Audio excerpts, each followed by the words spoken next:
Hey everybody, welcome back to another video here on 67 Stang channel. We have the EFI sniper system all installed, so let's get in and take a look at what we've done. We're going to focus on, well, I'll tell you what we'll focus on in just a minute. So let's go ahead and get into it.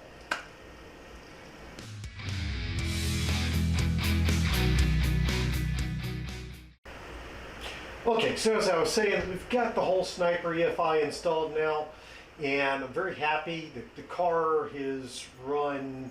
It hasn't run this good since, I don't know when. So what I want to do, well, hello SoCos, is go over and talk about the parts that we haven't looked at yet. So we'll talk about the wiring and how I did all that, talk about the spark plugs, and then we'll get in and talk about some of the tuning settings and stuff. I may even go through, there's some things I want to do to kind of reset some stuff anyway, but there's a lot of acronyms and things with the tuning that I didn't know, so maybe I'll talk about some of that too. So, but first, let's go in and start with the wiring.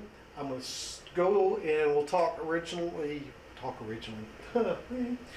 Let's start with the fuel pump. So we're going to start at the back of the car with the fuel pump, and work our way forward to everything up here under the hood. And let's show you what I did, how that worked, and a few things. So we'll get started with the fuel pump. So let's go to the back of the car.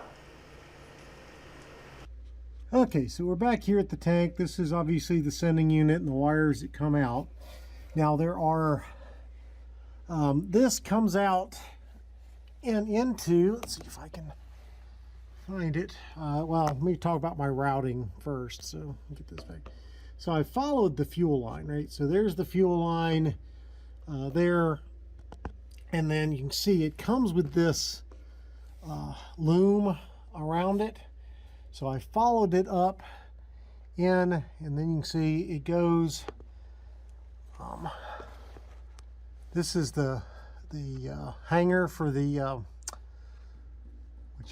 exhaust here, right?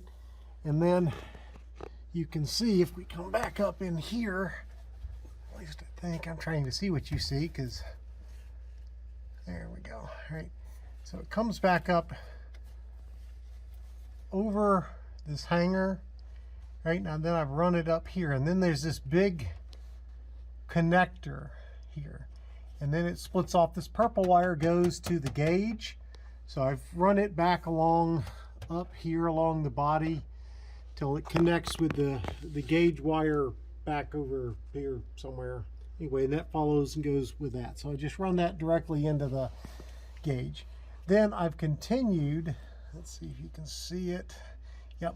So continued from this plug here, right? Then there's this other side, this pigtail, it comes out, and then it connects in. Let's see if I can. Whoops, I'm blocking the light. Let me shift around here, guys. Give me a second. So then, hopefully you can see it comes here, follows. Again, I'm just following the fuel line. And then right here is where I've got it connecting into wires that are actually coming from the front of the car. So there's three wires that are coming from this location. And let's see if I can get my arm around here. Hold on a second.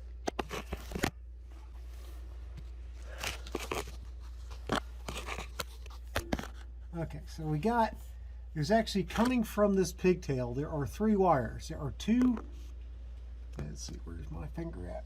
Trying to get, okay. There are two grounds and one power. So I've got the blue coming in, it connects to the white, which is the power. And then the two grounds I have, now according to the instructions, it wants one ground to go to the battery, one ground to go to the body. I connected both of them because the ground is a ground and ran them both up to the body. So I've got a 12 gauge ground wire, runs all the way up under here, up to the battery. And then this blue wire comes from the wiring from the sniper unit itself. And I'll show you that connection. There's a relay and a fuse that is included with the sniper kit that I've got that connected to. So that's the blue wire. Okay? But I said this is the pigtail here coming up. This is the fuel line, and I'm again sticking with the 5/16 fuel line. There's the brake line too, and it's been fine. I haven't noticed any problems with it, with the not going to the 3/8. So connects up well. So anyway, you can see that, and then again, this just runs up the length of the car, following the fuel line underneath the body, and I'm using zip ties to hold it together to keep it in place. But anyway, that's how I'm doing the wiring for the fuel pump. Very similar to the way Danny Strucker did it. He's in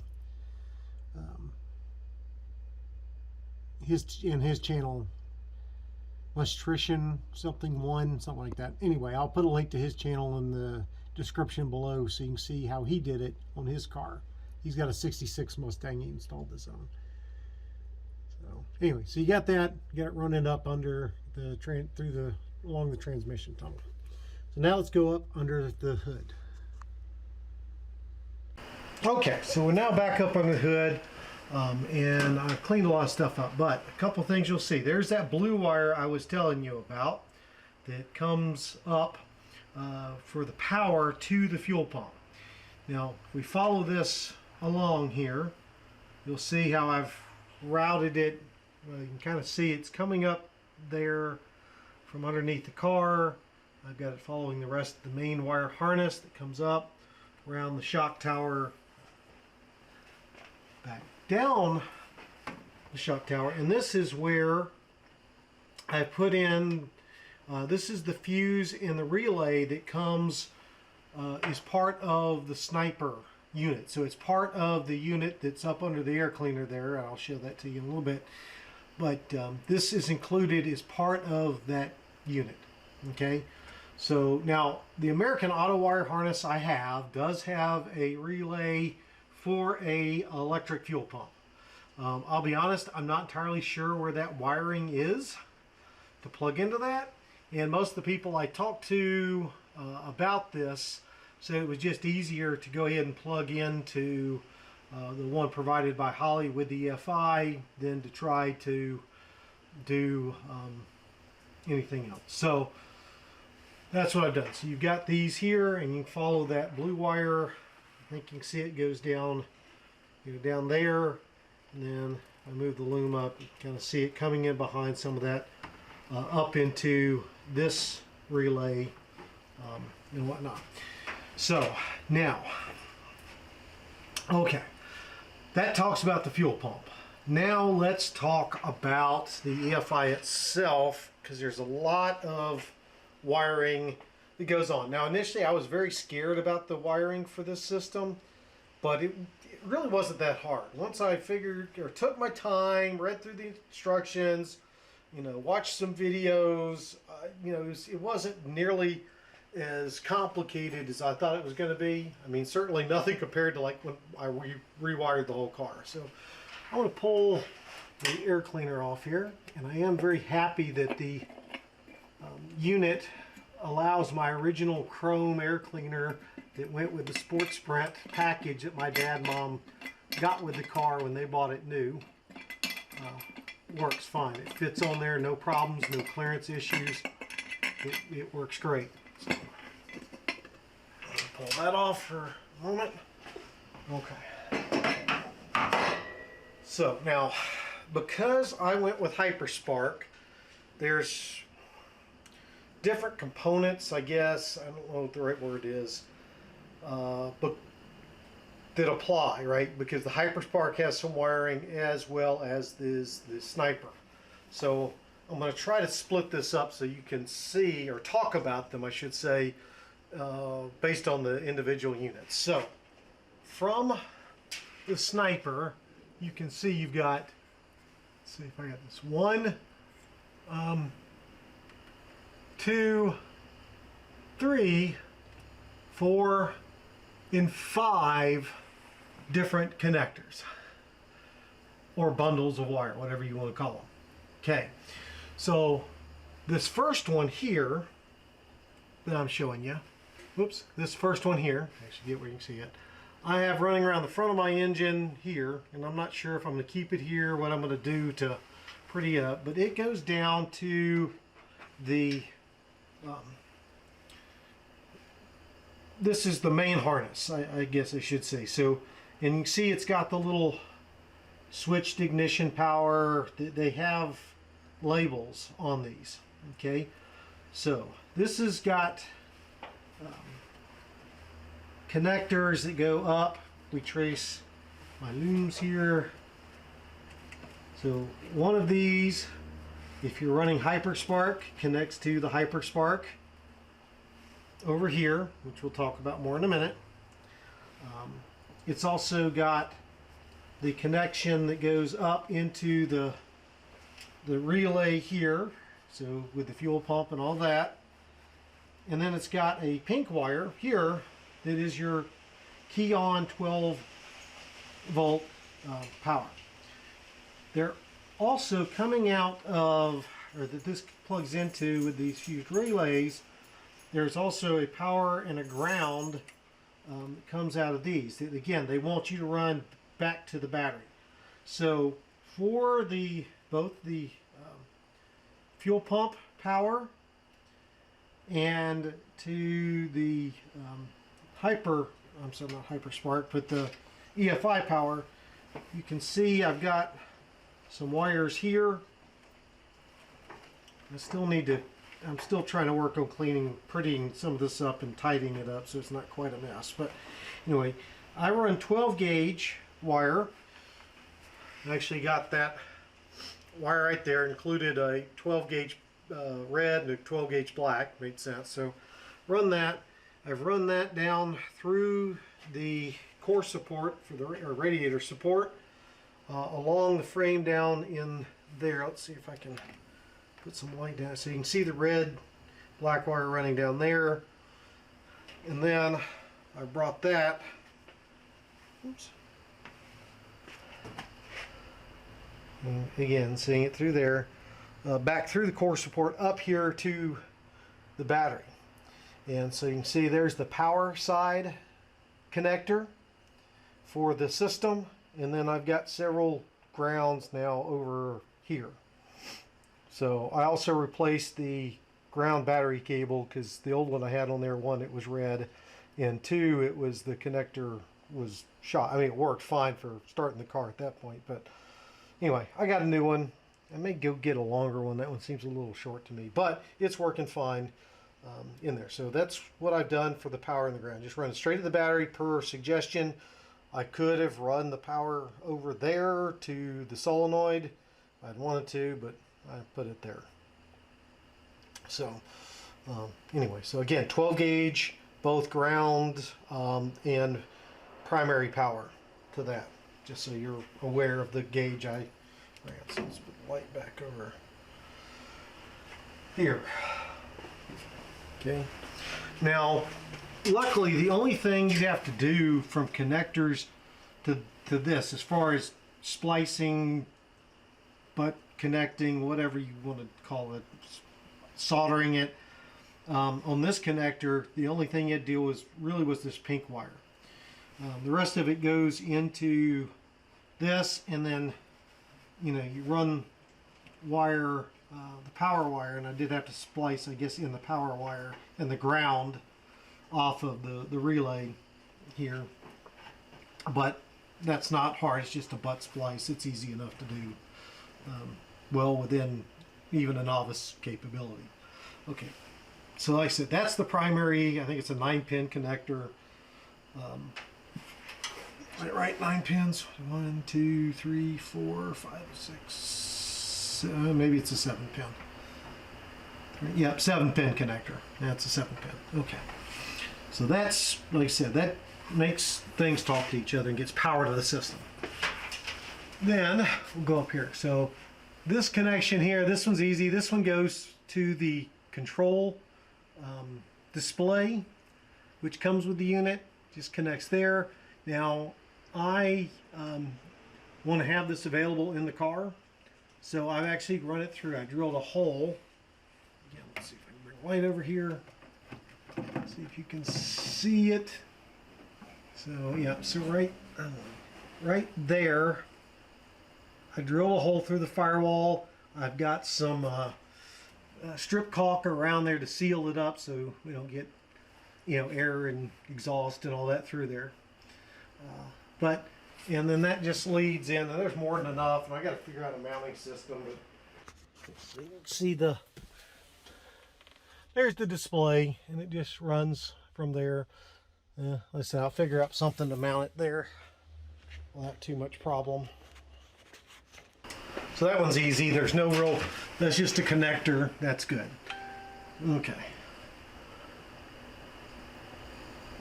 Now, the rest of these. Okay, so we'll talk about this big monstrosity here. This is again, a 9-pin connector. Now, because I'm running Hyperspark and I don't have a tack, most of this is superfluous. The only thing I had to connect up was the white wire. So the white wire ends up, where does it go? It comes, you know, back here, around here. Oh yeah. And then the white wire, because I'm running Hyperspark, connects into my, where's it? Yeah, here it is. This driver module here. So it just connects to this wire off of that.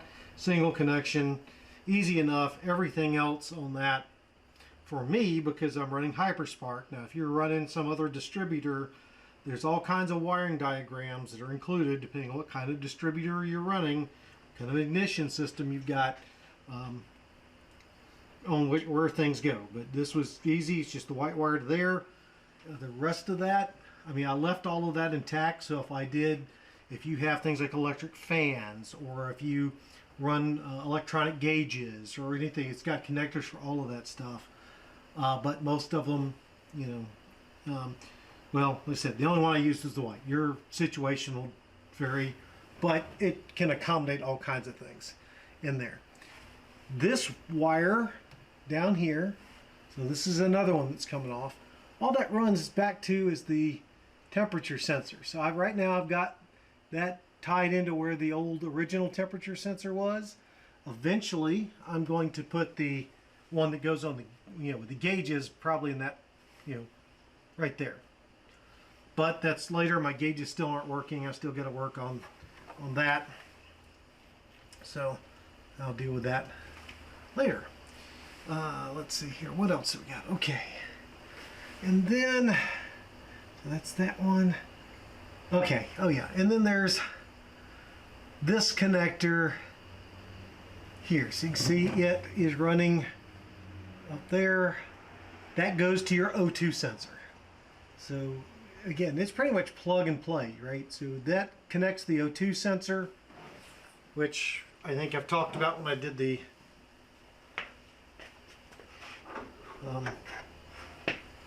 talked about the exhaust. So you can see I've got that just tied to that support, and then it comes down into the O2 sensor, which is in the right there into the exhaust pipe. So that's pretty easy to deal with. Not a whole big problem with that at all. So yes, so that was pretty easy. Again, I just try to keep it up and off, make sure it doesn't burn through or nothing, keep it off the exhaust. That's really one of my big concerns. Now, the other things you want to be careful of as you're doing the wiring is trying to keep the wires, especially anything dealing with timing control, from crossing over coil and spark plug wires, because I understand that can generate EF or EMF. Anyway, interference, right? So that's why I've got these kind of up here. If you do have to cross one of these wires, try to do it in, don't try to run them parallel, you know, cross at 90-degree things. So that seems to work. But like I said, that's the basics of the wiring. Now let's talk about power, because that was probably the hardest thing I had trying to figure out.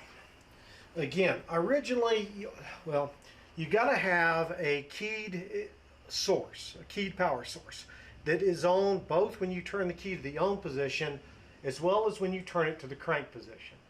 Now, with the American Auto wire harness, I was going to tie into the fuel pump circuit because I thought that would, it would be on in both situations.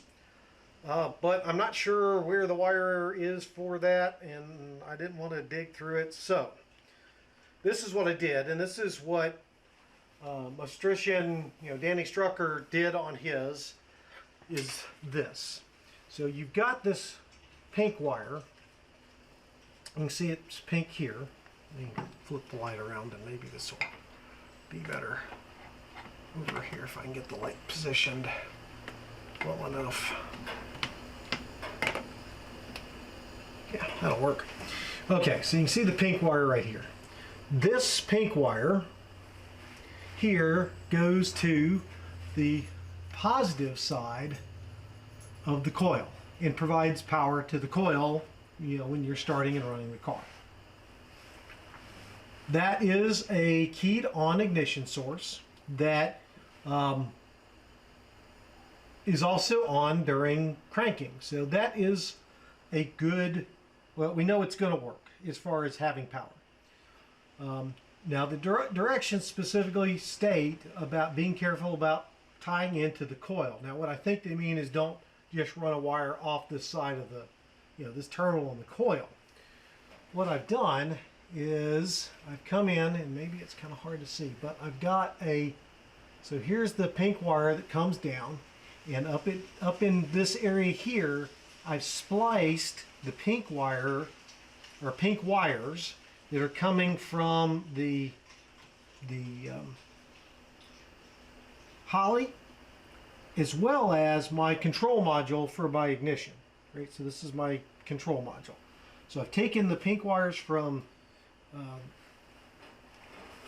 here, right? So this pink wire here, you can see the pink down there, and I brought that in with the pink wire that's coming from here, and I've spliced those two together.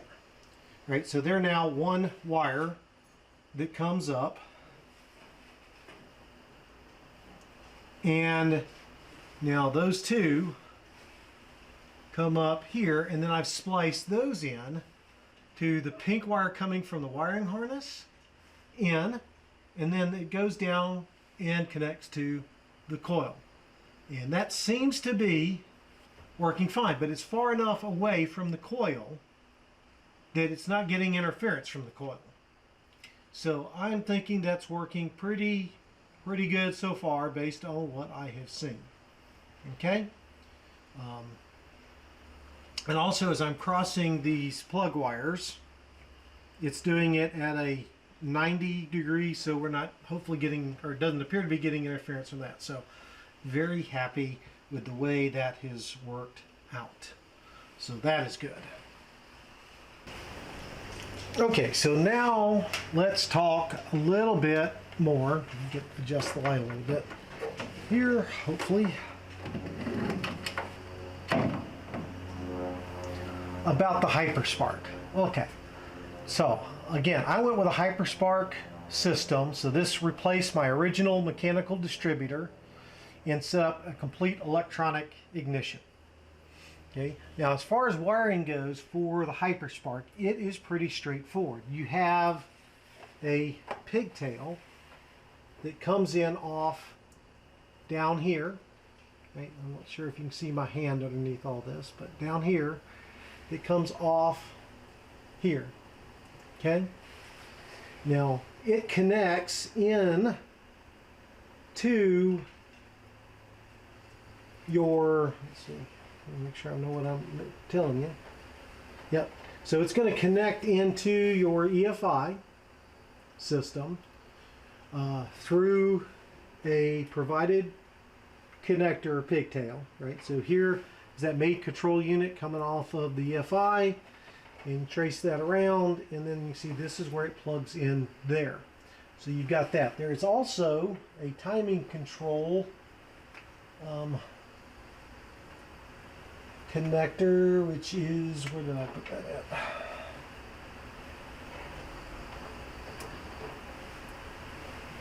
Nope, that was it. Sorry, I thought there was another connector. So anyway, there's just that. Now with this, you've got to have the Hyperspark. You've got to have some sort of control unit that controls, you know, I guess when it's supposed to spark and all that. And there's a couple of out there. I went with the cheaper option that allowed me to use an original style coil. Now I did replace this coil. It's a Sniper coil, so it's good and hot. It's one of the ones that Holley recommends using with this. I don't know if my original coil would have worked, but anyway, so that plugs in here. Now this module here, the controller has 3 wires, right? I already talked about the white one that plugs into that other connector on the Sniper. We talked about the pink one for power. And then you have the gray one that goes over and connects to the negative side of the coil, right? And so that controls or sets up the control for the timing on this.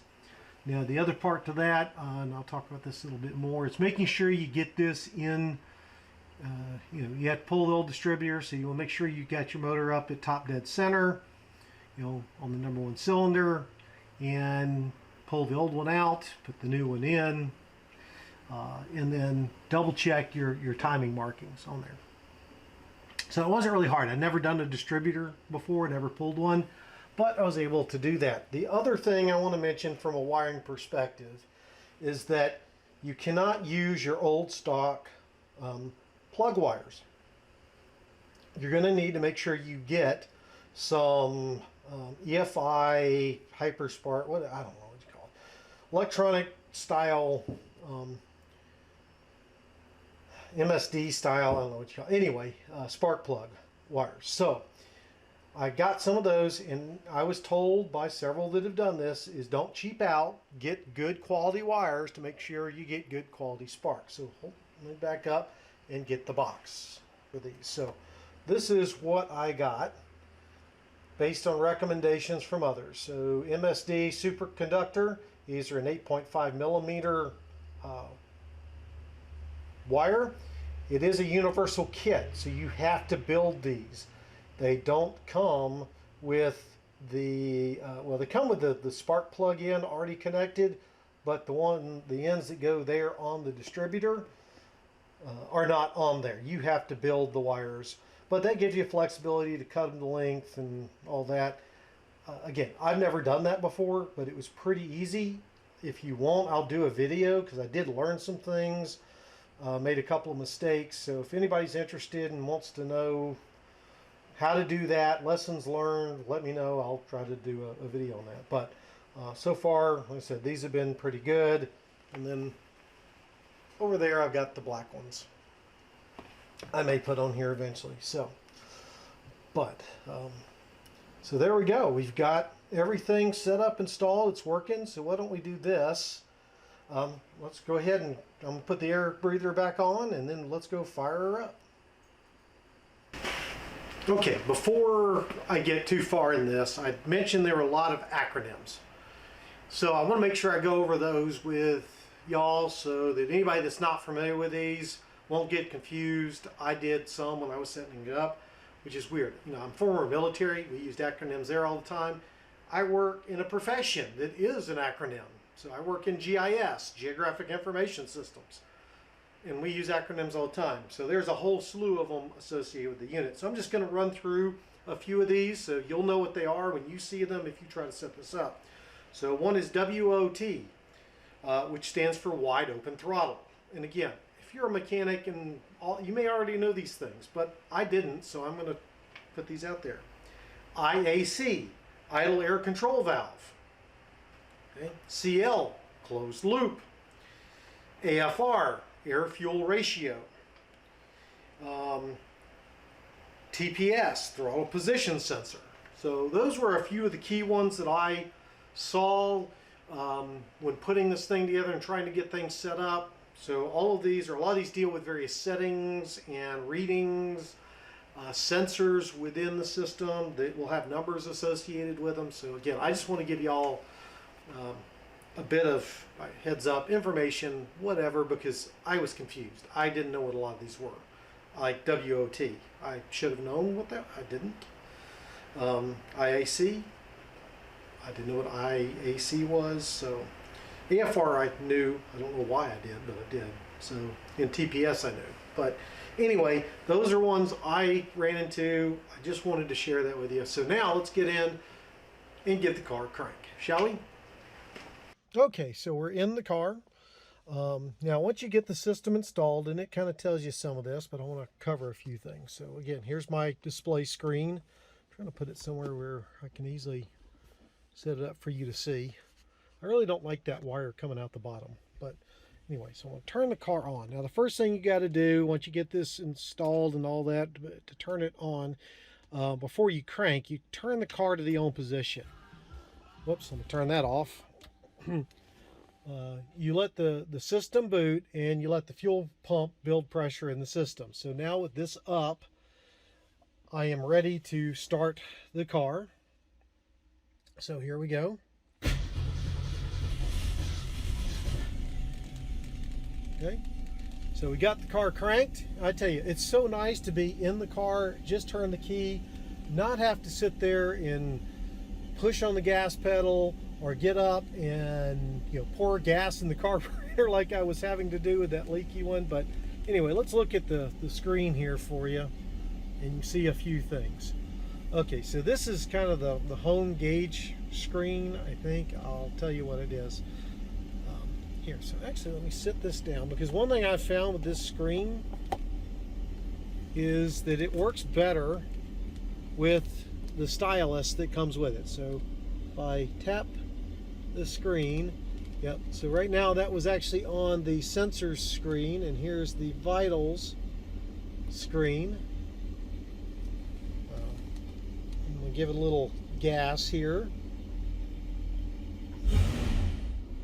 to get my, now I'm not sure, I may need to up the RPMs on it, but to get the alternator to charge, it doesn't start or get up to 14 until I do that. But anyway, so you can see here, again, it's got where we can control fans.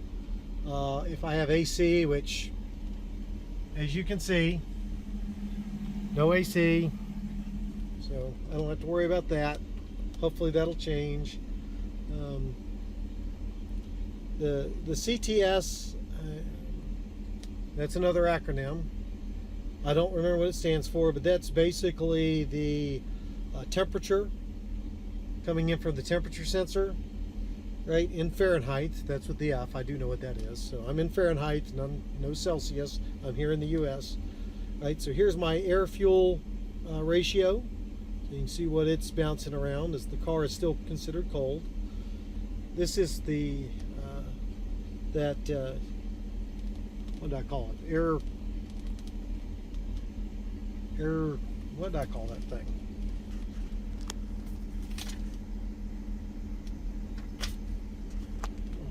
Idle air control valve sensor, so you can see where it's sitting at there.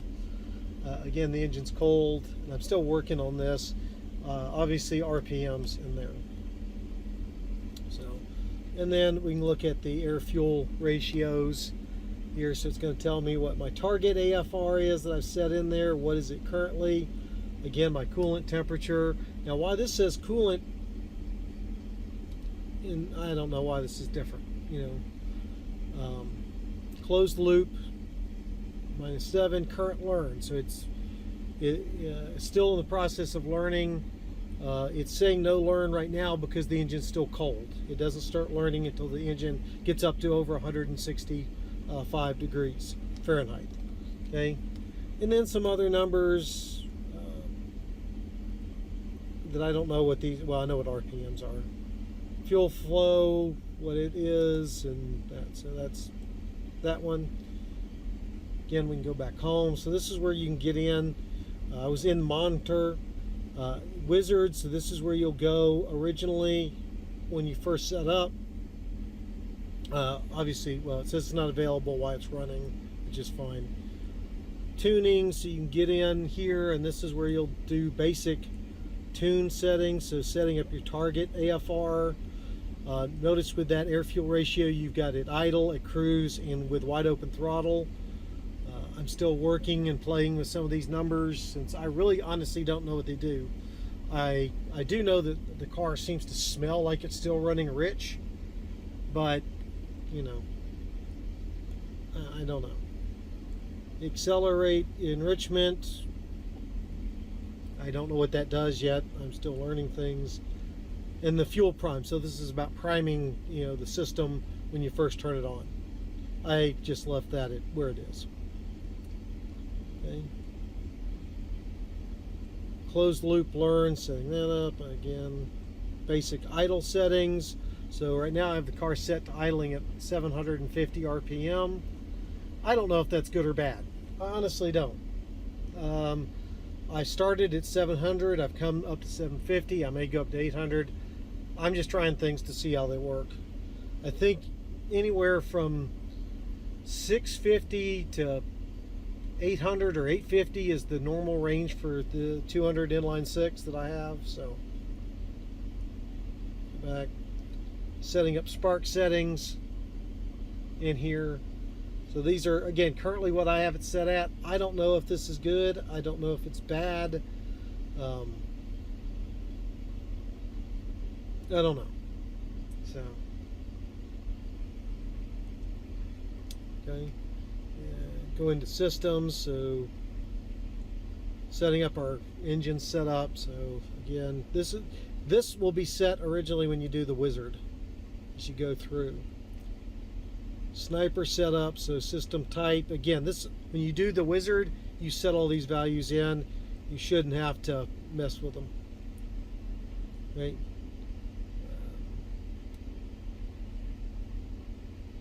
There's something else I was looking at. Oh, so under system, outputs would be where you set your fans if you had them. I don't have any, so those don't worry. Ignition setup, we didn't look at that one. So again, you would set most of this up when you do the wizard to before you do the first start on it. So, and then static timing sets and all that, which I thought I'd set that. Anyway, I should have this set to 15. I don't know why it's not there, so I may have to fix that. But anyway, so there we go. We've got it installed.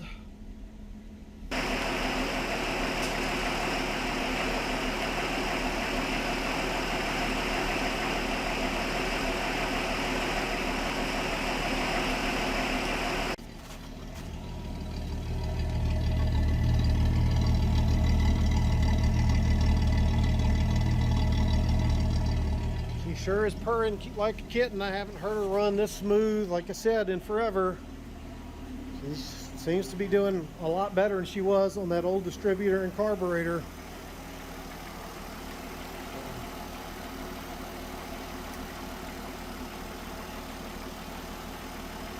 So with that, we're going to go ahead and call this one a video. And that ends the series on the Sniper, as far as I know. I might do some later, you know, kind of reviews of it after I've had a chance to run it for a while.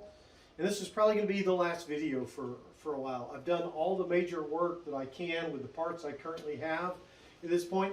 Like I said, if you want to see a video about building those spark plug wires, I'd be happy to do something like that. But really, I've taken her out for a drive. She runs really well out there on the road, good acceleration, all of that. My problem now is steering. Honestly, that's got to be my next big project, and I'm trying to decide whether I want to go ahead and get the Borgeson power steering kit, which is ultimately what I'd like to put on here, or do I just rebuild the steering box or replace the steering box? And that's questions I can get a rebuild kit for the steering box for about $105, not counting shipping and tax. Or I can get a new one for about $400 to $500. And then the Borgeson unit is about, I don't know, it's $1,000, $1,200, anyway, something like that. So that may be a little while, but you know, I did take her out, got her up to the gas station. Once she gets over 40 miles an hour, tires start to squeal. I've definitely got the tires, I don't know if that's toe or whatever. Anyway, they're kicked out slightly like that. I need to bring them in. Got to definitely get in line, but with the play in the steering being as bad as it is, I really need to get that steering box attended to. So anyway, with that, folks, hopefully I'll get this published before the end of the year. So with that, I hope 2022 brings you a lot of happiness and prosperity. Hope this COVID stuff is about gone and we'll be getting back to normal. I appreciate all of y'all's support over the last, it'll be 3 years this coming March since I first got this girl up and running. So I really appreciate it. But like I said, it's probably going to be a little while once I figure out what to do with the steering. And you know, if I rebuild the box, I'll take y'all for through that process from uninstall to rebuild to reinstall on that. So don't forget, if you hadn't, to subscribe. Check back on the old videos and whatnot. Leave comments. Those are always appreciated. I try to respond to those. If you like the video, give it a thumbs up. If you didn't, give it a thumbs down. And as always, if you have any ideas, recommendations, tips, tricks, whatever, please share those down in the comments as well. Don't forget our merch store. You can get t-shirts and cups and stuff with an image of the old girl here, the 67 Stang on it, as well as a few other graphics that I've created out there. Everything that we get out of that store goes right back into the channel for parts for the car. This sniper system wasn't cheap. Oh, that is something I'll try to do. I'll try to do a detailed cost analysis of the whole system. So I'll try to get every little piece, part, thing I can think of, because I see a lot of comments about that, and put that out probably as another video as well. So anyway, with that, guys, again, hope you have a great 2022 as we head into the new year. Hope your 2021 has been pretty good also, and I'll see y'all in the next video.